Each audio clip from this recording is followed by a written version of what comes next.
The violence that your ancestors expected would destroy us instead forged us into something harder and more resilient than any species you have ever encountered."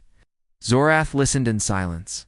He had read the old reports, the confident predictions that humanity would burn itself to ash within a few centuries. Those predictions had been based on sound logic and careful observation, but they had failed to account for something essential about the human spirit. "You survived out of spite," he said slowly, the realization dawning on him. Admiral Brooks smiled for the first time. It was not a warm smile, but it was genuine.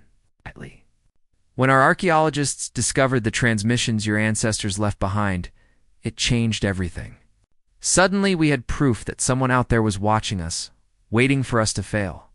Someone who saw us as nothing more than future property. You cannot imagine how that united us. Old enemies became allies. Ancient grudges were set aside. Every nation on Earth agreed that whatever happened, whatever we had to sacrifice, we would never give anyone the satisfaction of proving us worthless." The door opened, and Navarra and Corvan were escorted in. They looked tired and worried, but unharmed. Admiral Brooks acknowledged them with a brief nod. "Your vessel is being prepared for departure. You will be given provisions for the journey home and a clear flight path out of our territory. In return, we ask only that you deliver our message honestly." Corvan stepped forward. "Admiral, I must ask, what happens if the Dominion rejects your terms? What happens if they choose war?" Admiral Brooks met his gaze steadily. "Then we will fight, and we will win. Not because we want to destroy your people, but because we refuse to be destroyed. We have spent 3,000 years preparing for the day when someone would come to take what is ours. Your Dominion would not be the first enemy we have faced, and you would not be the last. But you would be the first to have been given fair warning." She walked to the door and paused with her hand on the frame. "I have read your service record, Commander Zorath. You are an intelligent officer with a long career of honorable service. I do not believe you want war any more than we do. So when you stand before your council, when you deliver our message, remember what you saw here. Remember the cities and the ships and the soldiers. Remember the 90 billion humans spread across 400 worlds. And then ask yourself whether the Dominion's pride is worth the cost of testing us." She left without another word. The door closed behind her, leaving the three Velthari officers alone with the weight of everything they had learned. Navarra sat down heavily. "What do we do now, Commander?" Zeroth looked at his officers. They had followed him on this mission, expecting a simple assignment. Instead, they had witnessed the awakening of a power that their entire civilization had failed to predict. "We do what the Admiral asked," he said finally. "We go home and tell the truth. We show the Council what humanity has become, and we pray that they are wise enough to listen." Corvan shook his head slowly. "The Council is not known for wisdom, Commander. They are known for pride and tradition. They have ruled the Dominion for 10,000 years because they never backed down, never showed weakness." "Then they will have to change," Zorath replied, "because the alternative is extinction. Not ours alone, but theirs as well. The humans have proven that they can do what we thought impossible. If we force them into a war, they will do it again." He looked toward the window, toward the human sky that had once seemed so unremarkable. "They will do whatever it takes to survive, and nothing we have will be enough to stop them." The journey back to the Dominion homeworld took 43 days. Zorath spent most of that time preparing his report. Going over every detail of what he had witnessed on Earth, Navarra helped him organize the sensor data and visual recordings.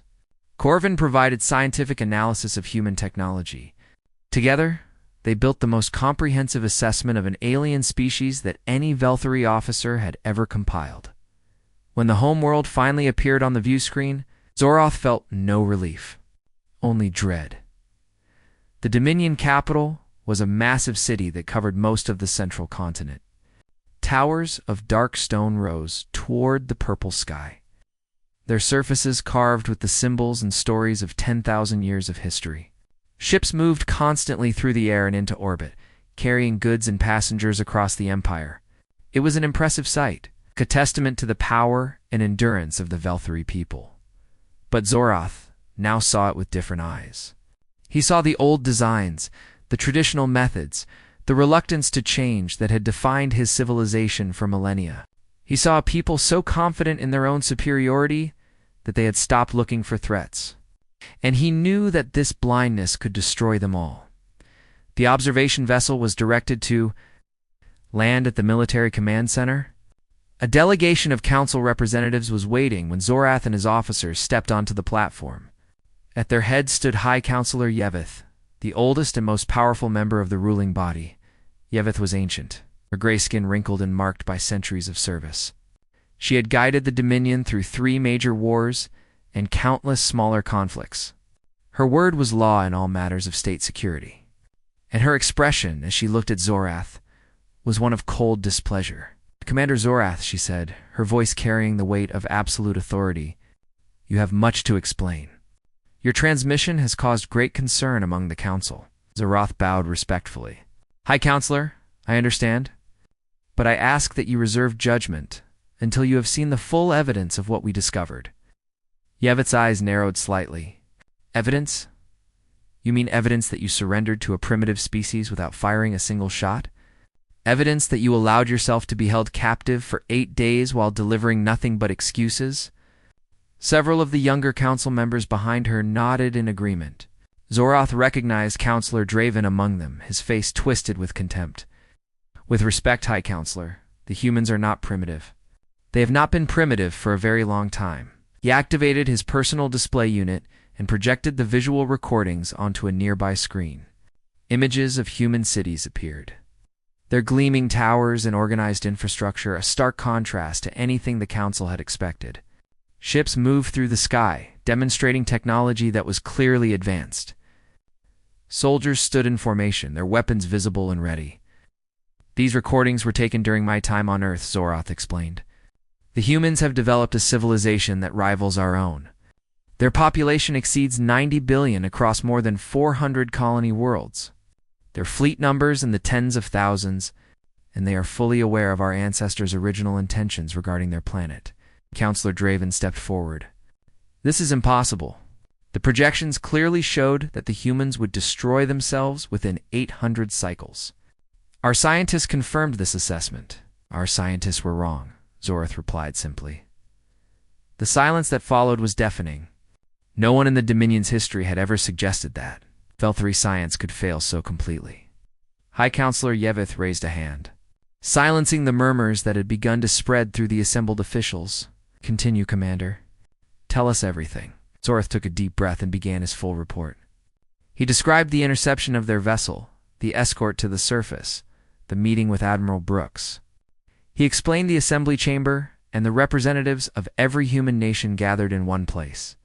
He shared the words of Senator Gray and Secretary Delgado, their calm confidence and their unmistakable warning. When he finished, the chamber was completely silent. Yevith sat in her formal chair, her ancient face unreadable. "You believe these claims? You believe that the humans have truly become what you describe?" "I walked their streets, High Counselor. I breathed their air. I saw their soldiers and their ships with my own eyes. Yes, I believe it. And their message? Their demand that we acknowledge their strength and treat them as equals?" Zorath nodded slowly. "They were very clear. They want peace, but they are prepared for war. And High Counselor, based on everything I observed, I believe they would win such a conflict." Counselor Draven laughed harshly. "This is absurd. The Dominion has ruled this sector of the galaxy for 10,000 years. We have crushed every enemy who dared to challenge us. You expect us to believe that a species we once considered for livestock has somehow become our equal?" "Not our equal," Zorath said quietly. "Our superior." The words hung in the air like a death sentence. Several council members gasped. Draven's face went pale with rage. "Commander, you forget yourself," Yevith said, her voice dangerous. "I speak only the truth, High Counselor. The humans developed under conditions that we could never have predicted. Their violent nature, which our ancestors expected would destroy them, instead made them stronger. Every conflict taught them new ways to survive and adapt. Every challenge drove them to greater achievements. They built their entire civilization on the foundation of competition and struggle. He stepped forward, his voice growing more urgent. They did all of this knowing that someone was watching. When they discovered the transmissions our ancestors left behind, it unified them as nothing else ever had. They stopped fighting each other and started preparing for the day we would return. They have been waiting for us for tea. Whoa, 100 years, High Counselor. They are ready. Science Officer Corvin stepped forward to support his commander. The data supports Commander Zorath's assessment. Human technology, while different from our own, is no less advanced. In some areas, particularly weapons, systems, and propulsion, they may actually exceed our capabilities. A direct military confrontation would be extremely costly for the Dominion. High Counselor Yeveth sat in silence for a long moment. Her ancient eyes moved slowly across the images still displayed on the screen. The human cities, the human ships, the human soldiers. "Leave us," she said finally. "All of you except Commander Zorath." The chamber emptied quickly. Even Counselor Draven withdrew without protest, though his expression promised future confrontation. When the doors closed, Yeveth rose from her chair and walked slowly toward Zorath. "You have served the Dominion faithfully for 300 years, she said. "I have read your record. You are not a coward, and you are not a fool. So I will ask you one question, and I expect an honest answer. Yes? High Counselor, the Council rejects the human terms. If we go to war as Counselor Draven, and others will certainly demand what happens to our people." Zorath met her gaze directly. "We die, High Counselor. Perhaps not immediately, perhaps not completely. But the humans will not stop until they have destroyed our ability to threaten them ever again. They are a species forged in conflict. They have been fighting for survival since their earliest days, and they have never, ever given up." He paused, searching for the right words. "They told me something before I left. They said that the old Dominion scouts gave them a gift without knowing it. The knowledge that someone out there saw them as worthless, as animals to be used and discarded. That knowledge made them determined to prove themselves. They built their empire on spite, High Counselor. On the absolute refusal to be dismissed." Yeveth nodded slowly. Her expression remained unreadable, but something had changed in her eyes. "Thank you, Commander. You have given me much to consider. You are dismissed." Zorath bowed and turned to leave. At the door he paused. "High Counselor, may I say one more thing?" "Speak." "The humans could have destroyed our vessel the moment we entered their space. They chose not to. They could have kept us as prisoners indefinitely. They chose not to. Every action they have taken has been designed to give us a chance to make the right decision. They want peace. But if we force them to war, they will show no mercy." He opened the door. "Please, High Counselor. For the sake of our people, choose wisely." And then he was gone, leaving the ancient leader alone with the weight of her decision. The council debated for 7 days. Voices were raised, arguments made, threats exchanged. Counselor Draven and his supporters demanded immediate military action, calling Commander Zorath a traitor and a coward. Others, older and perhaps wiser, urged caution. The recordings from Earth could not be denied. The evidence was too clear, too overwhelming to ignore. In the end, High Counselor Yeveth made the decision herself. On the 8th day, she stood before the full assembly and spoke the words that would change the course of Velthari history. "The Dominion will accept the human terms. We will acknowledge their sovereignty, respect their territory, and seek a path toward peaceful cooperation. This is not surrender. This is survival. We will adapt to this new reality as we have adapted to every challenge in our 10,000 years of existence." Counselor Draven rose in fury. "This is betrayal. You are betraying everything our ancestors built. You are betraying the Dominion itself." Yeveth's voice was calm, but carried an edge of steel. "I am saving the Dominion, Counselor. Our ancestors made a mistake 3,000 years ago. They looked at the humans and saw only what they expected to see. They did not see the potential, the determination, the sheer stubborn will to survive that would transform those primitive creatures into a power that rivals our own." She gestured toward the images still displayed around the chamber. "Look at them, Counselor. Look at their cities, their ships, their soldiers. Look at what they built from nothing, from the stone tools and wooden spears that our scouts dismissed as irrelevant. And then tell me that we should go to war with these people. Draven had no answer. I thought not, Yevit said. The message has been sent. The humans have accepted our response. An embassy will be established on Earth within the year. Commander Zoroth will serve as our first ambassador. Zoroth, standing at the back of the chamber, felt the weight of every eye upon him. He had not expected this. He had expected to be quietly discharged, perhaps even imprisoned for his perceived failures. Instead, he was being given the most important diplomatic position in the Dominion's history. I am honored, High Counselor, he said, bowing deeply. You are qualified, Yevith replied. You are the only one among us who truly understands what we are dealing with. You have seen the humans as they are, not as we wished them to be. That understanding will be essential in the years to come. The council session ended. The decision was made. The Velthari Dominion, for the first time in 10,000 years, had chosen peace over pride. 1 year later, Ambassador Zoroth stood on a platform overlooking the new embassy compound. The building was a blend of Velthari and human architecture, its curved walls and angular towers creating something entirely new. Around it, the human city stretched in every direction, its lights burning bright against the evening sky. Admiral Brooks stood beside him. She had aged slightly in the year since their first meeting, a few more lines around her eyes, and a touch more gray in her hair. But her gaze was as sharp as ever. You have done well, Ambassador, she said. The Council's acceptance of our terms exceeded our expectations. Zoroth inclined his head. It was not easy. There are still many in the Dominion who see this as weakness, as surrender. They do not understand what I learned during my time here. What did you learn? He considered the question carefully. I learned that strength comes in many forms. The Dominion has always measured strength in ships and weapons, in territories conquered and enemies destroyed. But the humans measure strength differently. You measure it in persistence, in adaptability, in the refusal to accept defeat no matter how overwhelming the odds. He turned to look at the Admiral directly. Your ancestors were primitive by any measure. They had no technology, no organization, no hope of surviving against a more advanced species. If our scouts had decided to act 3,000 years ago, humanity would have been destroyed without ever understanding what was happening. But they did not act, Admiral Brooks said. They waited. And in that waiting, they gave you something invaluable.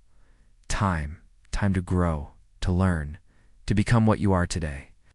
Zoroth shook his head slowly. It was the greatest mistake in our history, and I suspect it will not be the last lesson we learn from you. A shuttle descended from the sky, landing on a nearby platform.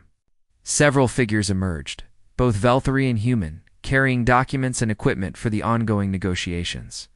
Trade agreements, cultural exchanges, scientific cooperation. The foundation of a new relationship between two species that had once been predator and prey.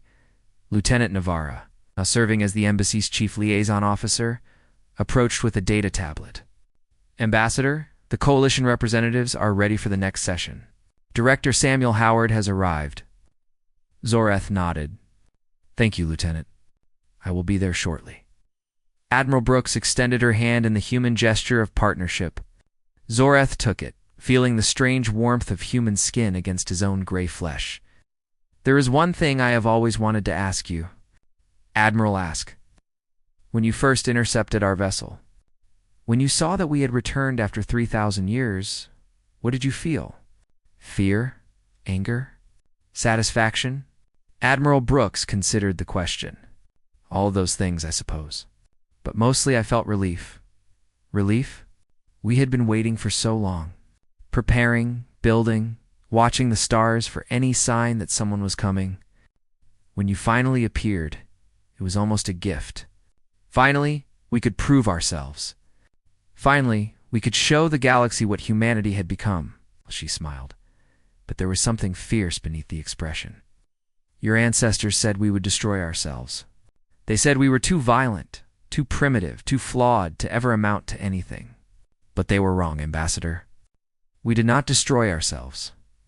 We destroyed every obstacle in our path. We conquered every challenge. We built an empire that spans hundreds of worlds. And we did it all because someone somewhere said we could not. She looked up at the evening sky, where human ships moved among the stars. Never underestimate spite, Ambassador. Never underestimate the power of a species that has something to prove. Zorath followed her gaze. Somewhere out there, beyond the reach of any Velthary sensor, humanity's colonies continued to grow and expand. Their population increased with every passing year. Their technology advanced with every new discovery, and their memory of what the Dominion had once planned for them would never fade.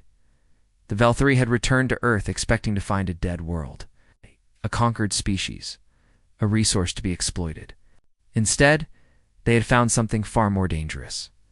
They had found a civilization that had risen from nothing, that had turned its own flaws into strengths, that had built an empire on the foundation of pure determination. And as ambassador, Zorath walked toward the embassy to begin another day of neg. Billion across our colonies. Navarra made a small sound of disbelief. Corvin's face went pale beneath his gray skin. Even Zorath felt his breath catch in his throat. 90 billion humans. The Dominion's entire population was barely half that. The transport stopped before a massive structure in the center of the city. It was built like a dome, its curved surface covered in windows that reflected the afternoon sun. Guards stood at every entrance, and flags bearing symbols from many different nations flew from tall poles around the perimeter. "This is the Coalition Assembly Hall," Admiral Brooks explained. "The representatives of every human nation gather here to make decisions that affect our entire species. Today, they have gathered to meet you." Inside the assembly chamber was vast and circular. Thousands of seats rose in tiers around a central platform. Every seat was filled. Humans of every age and appearance looked down at the three Velthary officers as they were led to the center of the room. Zorath had faced enemy fleets in battle. He had negotiated with hostile powers across the galaxy.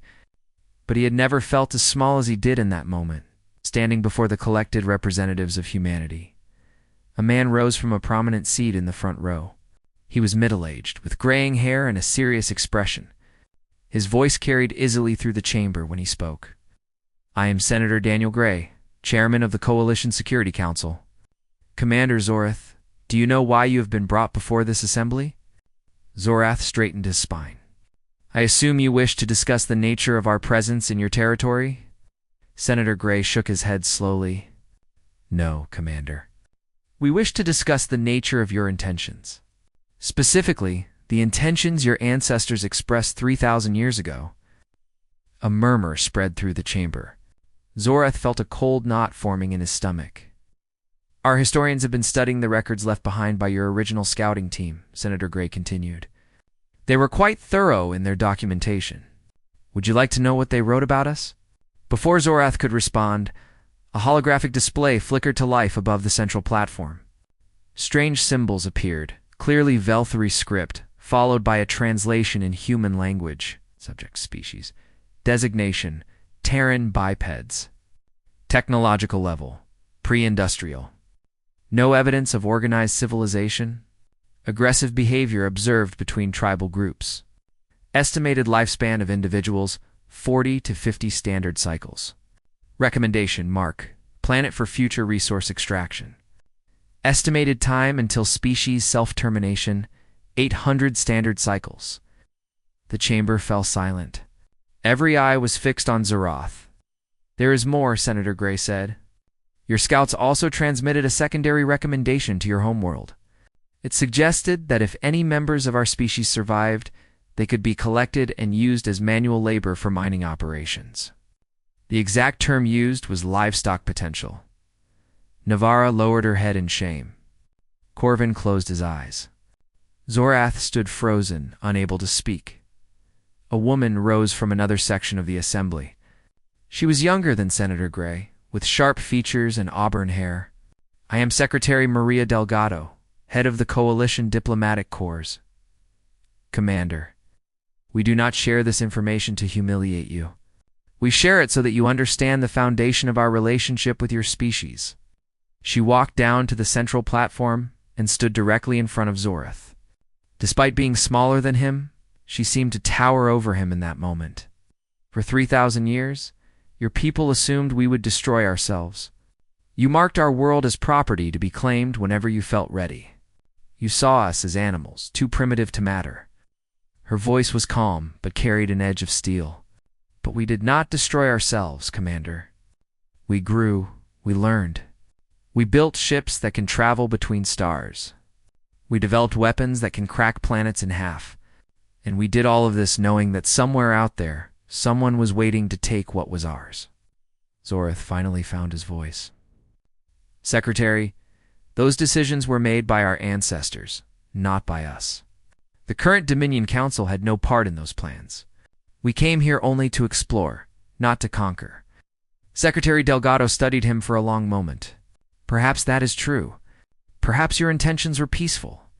But you came expecting to find an empty world, did you not? You came expecting that your ancestors' predictions had proven correct. Zorath could not deny it. The question now, Secretary Delgado continued, is what happens next. Your vessel has been allowed to send one transmission back to your homeworld. We could have destroyed you the moment you entered our space. We chose not to. Do you understand why? Zorath shook his head. Admiral Brooks stepped forward. Because we want your leaders to know what they are dealing with. We want them to understand that the primitive creatures they dismissed have become something far more powerful than they ever imagined. And we want them to make a choice. What choice? Zorath asked. Senator Gray rose from his seat again. His voice echoed through the silent chamber. The choice between peace and war, Commander. The choice between partnership and destruction. Your Dominion can accept that humanity is no longer beneath them. You can treat us as equals, respect our territory, and work toward mutual benefit. Or you can cling to your old beliefs, your old arrogance, and face the consequences. He paused, letting the weight of his words settle over the room. We are giving you the chance to do what your ancestors failed to do. See us clearly, recognize what we have become, and never, ever underestimate us again. The holding facility was comfortable, but clearly designed to contain prisoners. Commander Zorath sat on a simple bed in a small room with white walls and no windows. A single door led to a common area where Navarra and Corvin were also being kept. Guards stood outside at all times, polite but watchful. 7 days had passed since their appearance before the Coalition Assembly. 7 days of waiting, wondering, and worrying about what would come next. The humans had provided food and water, medical care. When Corvin developed a cough from the unfamiliar air, and even reading materials translated into Velthari script, but they had given no indication of when the 3 officers would be released. On the 8th day, Admiral Brooks arrived. She entered the common area alone, no guards accompanying her. Her uniform was crisp, and her expression unreadable. Zorath rose from his seat as she approached. Commander, I have news, she said. Your transmission reached the Dominion homeworld. They have sent a response. Zorath felt his heart rate quicken. What did they say? Admiral Brooks activated a small device in her hand. A holographic display appeared, showing Velthari text that Zorath immediately recognized as official council script. They demanded your immediate release and the return of your vessel. They also stated that any further interference with Dominion operations would be considered an act of war. Zorath closed his eyes. This was exactly what he had feared. The council was too proud to set in their ancient ways to recognize the danger they faced. They do not understand, he said quietly. They cannot see what I have seen. Admiral Brooks studied him with those sharp, intelligent eyes. No, they cannot. They are making decisions based on outdated information and old assumptions, just as your ancestors did when they first visited our world. She sat down in a chair across from him. For the first time, her expression softened slightly. Tell me something, Commander. When you entered our system, what did you expect to find? Zorath was silent for a moment. I expected to find a dead world. Perhaps some surviving wildlife. The ruins of whatever primitive structures the humans had managed to build before their extinction. I expected to establish a small outpost and send word back to the homeworld that the planet was ready for colonization. Now I know that everything I believed was wrong. Your species did not destroy itself. It grew stronger. It became something we never imagined possible. He met her gaze directly. I have walked your cities, Admiral. I have seen your technology, your organization, your determination. If the Dominion goes to war with humanity, we will lose. Admiral Brooks nodded slowly. I believe you understand that. The question is whether you can make your leaders understand it as well. Oh. She leaned forward in her chair. We are going to send you home, Commander. You and your officers will be allowed to return to the Dominion with your vessel intact, but you will carry a message with you. Not the official diplomatic response that our council is preparing. A personal message from me to you. What message? Zorath asked. I want you to tell your people what you saw here. Not the statistics, not the military assessments, but the truth of what humanity has become. Tell them about our cities and our ships. Tell them about the assembly chamber and the representatives of every nation on Earth gathered in one place. Tell them that we know what your ancestors planned for us, and that we are not afraid. She stood and walked to the window, looking out at something Zorath could not see. 3,000 years ago, your scouts looked at our ancestors and saw animals. They saw creatures too primitive and too violent to ever amount to anything. And in some ways, they were right. We were violent. We fought each other constantly over land and resources and ideas. We nearly destroyed ourselves more than once. Now she turned back to face him. But we also learned. Every war taught us something new about ourselves and about survival. Every conflict made us stronger, more adaptable, more determined. The observation vessel moved quietly through the darkness of space. Commander Zorath stood at the center of the bridge, his pale gray hands folded behind his back. His large black eyes watched the view screen as a small blue planet grew larger with each passing moment. Earth. He had heard stories about this world since he was a child. Every Vetheri knew about the primitive planet that had been marked for future use. 3,000 years had passed since the Dominion last visited this corner of the galaxy. Back then, the scouting teams had found nothing of interest. Just a young species still learning to walk upright, still fighting with rocks and sharpened sticks. The reports described them as violent, short-lived, and destined for extinction. The Council had decided to wait. Let the creatures destroy themselves. Then harvest the planet for its water and minerals. But waiting had taken longer than expected. The Dominion had other matters to attend to. Wars with neighboring empires. Resource shortages on the homeworld. Political disputes that lasted centuries. Earth had been forgotten, left to rot in the records of some forgotten archive now. Zorath was here to finally claim what belonged to the Dominion. Lieutenant Navarra sat at the science station, her four-fingered hands moving across the glowing controls. She was young, barely 200 years old, and this was her first deep space assignment. Her silver hair was pulled back in the traditional military style, and her gray skin was smooth and unmarked by age. Commander, I am getting strange readings from the planet, she reported. Her voice carried a note of confusion. Zorath turned toward her. What kind of readings? The atmosphere has changed significantly since our last recorded visit. Oxygen levels are higher. Pollution markers are lower than expected. And there are unusual energy signatures coming from the surface. Zorath frowned. This was not what he had anticipated. According to the old projections, the planet should be a wasteland by now. The humans should have poisoned their own air and water long ago. That was what primitive species always did. Perhaps our instruments need adjustment, he suggested. Run the scan again, Navarra did as ordered. The results came back the same. Science Officer Corvin, an older male with deep lines across his face, walked over to study the data. He had served the Dominion for over 500 years and had seen many strange things in his time. But even he seemed puzzled. These readings make no sense, Corvin muttered. There are structures on the surface. Large structures. And they appear to be generating power. Ruins, perhaps Zorath said. The remains of whatever civilization they managed to build before their collapse. Corvin shook his head slowly. No, Commander. These structures are active. I am detecting heat signatures, movement, communication signals.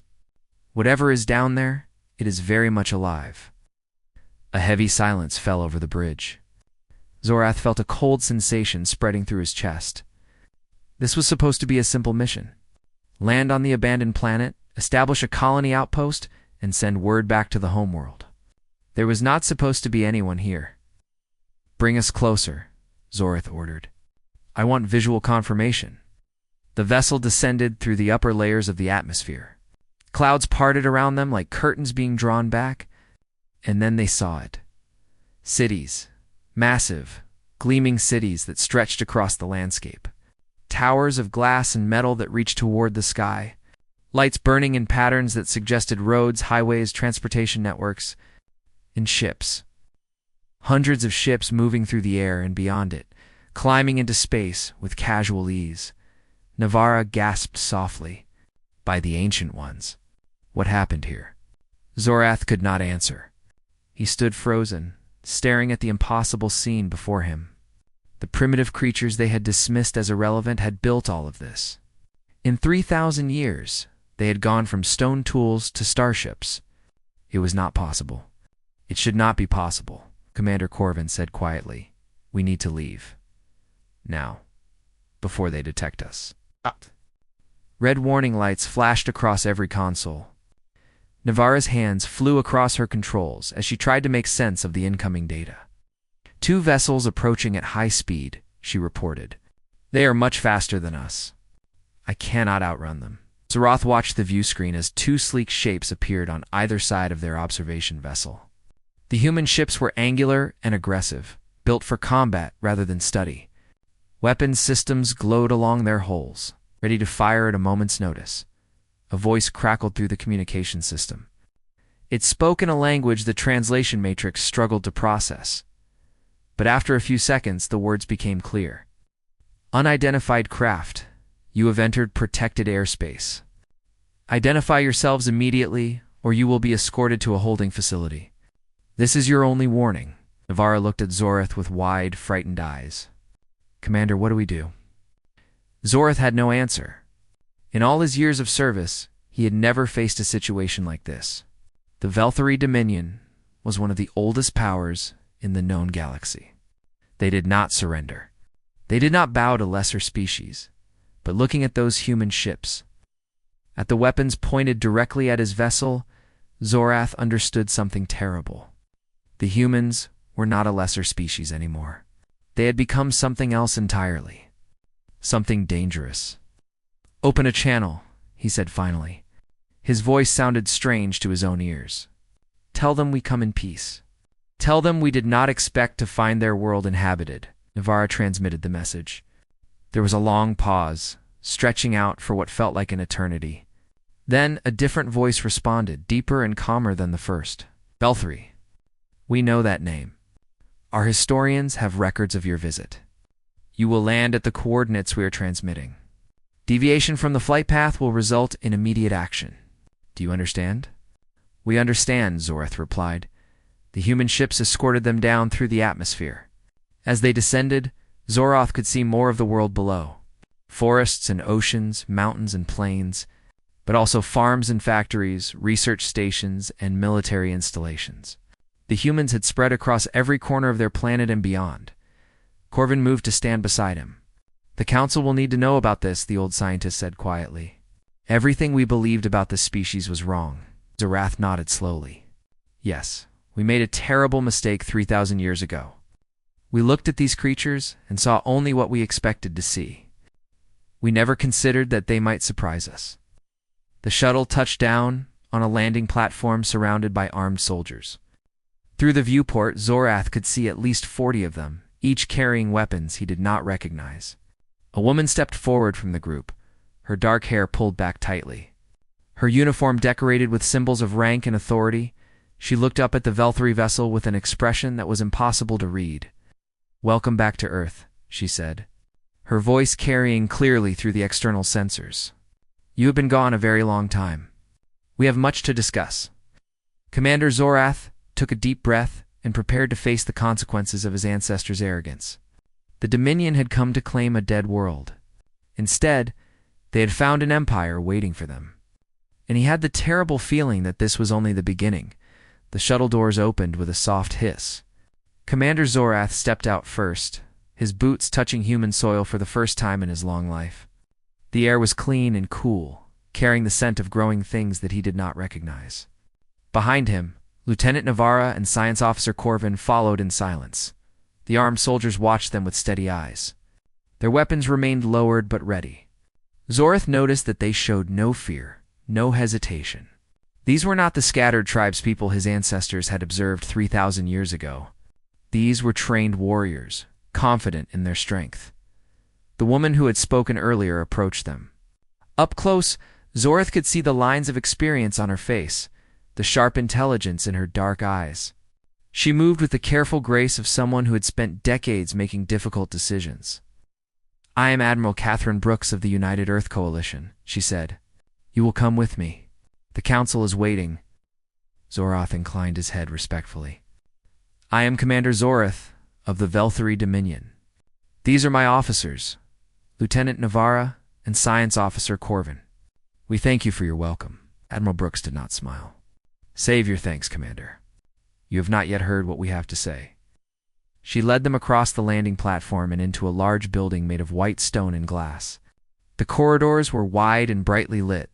Humans in various uniforms moved past them, some pausing to stare at the strange gray-skinned visitors. Zorath felt their eyes upon him and fought the urge to shrink away. "Your people have built impressive structures," he offered, trying to break the uncomfortable silence. Admiral Brooks glanced at him. "You expected to find ruins. It was not a question." Zorath did not know how to respond. They entered a transport vehicle that carried them through the city at high speed. Through the windows, Zorath watched the human world pass by. Towers rose on every side, connected by bridges and walkways. Ground vehicles moved along organized roads, while air vehicles hummed overhead. Parks filled with trees and flowers provided spots of green among the gray and silver buildings. "How many humans live on this planet now?" Corvin asked softly. 12 billion on Earth itself," Admiral Brooks replied. "Another 78